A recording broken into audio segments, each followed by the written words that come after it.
ગુજરાત વિકાસની દ્રષ્ટિએ હરણફાળ ભરી રહ્યું છે।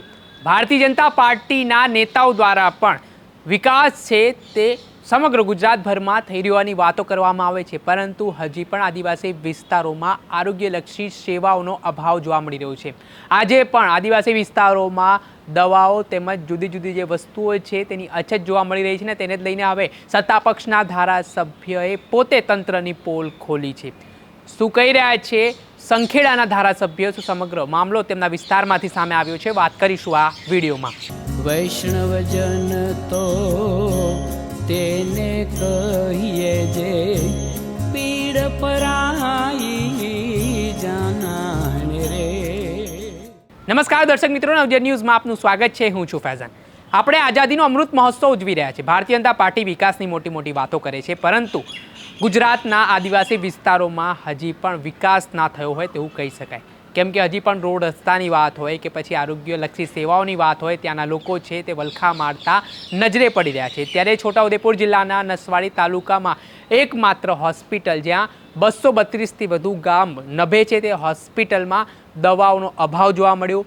જમવાની દર્દીઓને યોગ્ય વ્યવસ્થા નથી, એક્સરે મશીન છે તે બંધ હાલતમાં જોવા મળી। આ ઘટનાની જાણ ત્યાંના એક કાર્યકરે જ્યારે સંખેડાના ધારાસભ્ય અભયસિંહ તડવીને કરતા તેઓ પણ ઓચિંતી મુલાકાત લેવા માટે નસવાડી ખાતે આવેલી જે સરકારી હોસ્પિટલ છે ત્યાં પહોંચ્યા હતા અને તે દરમિયાન તેમણે તંત્રની પોલ પણ ખોલી છે અને સાથે જે જિલ્લા આરોગ્ય વિભાગના અધિકારી છે તેમને તતડાવ્યા પણ છે। પહેલાં તો અભયસિંહ તડવીએ ફોન ઉપર શું વાતચીત કરી છે તે જોઈ લો।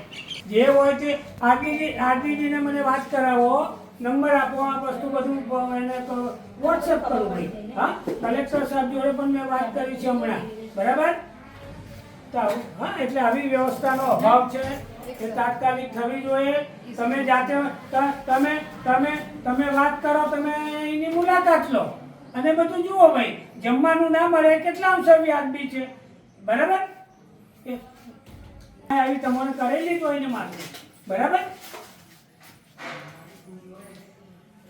અરે જેને આર્મી કરતા પણ તમારે જોવું જોઈએ। તમે મુલાકાત લો, તમે લેતા નથી, મુલાકાત લઈને વિષય કરો ભાઈ। આખા નસવાડી તાલુકાનું આ મુખ્ય મથક છે અને ગરીબ લોકો બધા અહીં આવે છે।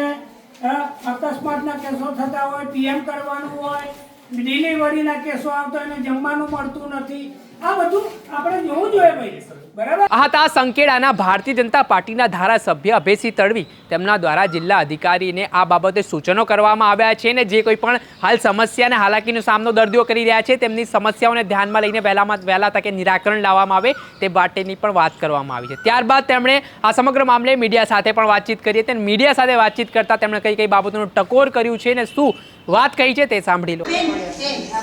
મોદી સાહેબની શપથવિધિ પૂરી થઈ ગઈ છે। અમે દિલ્હી ગયા હતા અને આજે રાતે જ આવીને આજે સવારે જ નસવાડી સામૂહિક આરોગ્ય કેન્દ્રની મેં મુલાકાત લીધી છે। મને એક કાર્યકર્તાનો ફોન આવ્યો છે કે સાહેબ દવાખાનામાં પૂરતી સુવિધાઓ મળતી નથી, એટલે મેં ઓચિંતી મુલાકાત આજે લીધી છે અને એમાં જમવાનું મળતું નથી। ખાસ કરીને દર્દીઓને સોનોગ્રાફી મશીન નથી, સીબીસી મશીન નથી, એ એક્સરેની ટ્યુબ ઉડી ગયેલ છે, અંદાજે 90,000ની આવે છે, એ પણ અવેલેબલ નથી। નવું એક્સરે મશીન 6 મહિનાથી અહીંયા આવેલું છે, છતાં પણ એને ટેકનિશિયનને અભાવે ચાલુ કરેલ નથી। તો આ અંગે મેં મહેરબાન કલેક્ટર શ્રી સાહેબ છોટાઉદેપુરને રૂબરૂ ટેલિફોનિક વાત કરી છે અને આરડીસી ચોબીસાને પણ મેં વાત કરી છે। તો જે ખૂટતી સુવિધાઓ છે એ વહેલી પૂરી થાય એનું લિસ્ટ પણ મેં લીધું છે અને શનિવારે જે અમારી સંકલન જિલ્લા મળવાની છે અને જિલ્લા સંકલન એમાં પણ આ પ્રશ્નો મેં ઉઠાવવાનો છું। મહેરબાન કલેક્ટર સાહેબે મને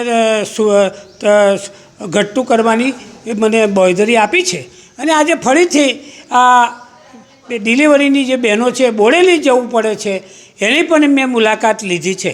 એટલે આ અંગે વહેલી તકે સુવિધાઓ મળે એવી હું રજૂઆત કરી છે।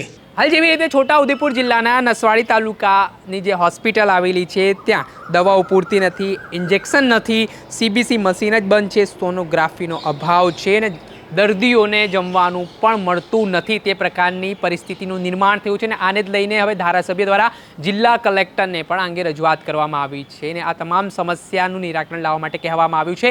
હવે જોવાનું રહ્યું કે ધારાસભ્યની આ રજૂઆત બાદ આ ઊંઘમાં સૂતેલું તંત્ર છે તે જાગે છે કે પછી આ યથાસ્થિતિ જોવા મળશે, તે તો આગામી સમયમાં ખબર પડશે. દર્શક મિત્રો, અત્યાર સુધીમાં બસ આટલું. આવા નવા વિડીયો સાથે ફરી માહિતગાર કરતા રહીશું. એટલે નવજીવન ન્યૂઝની ચેનલને આપ લાઈક કરો, સબસ્ક્રાઇબ કરો અને શેર કરવાનું ભૂલતા નહીં. નમસ્કાર.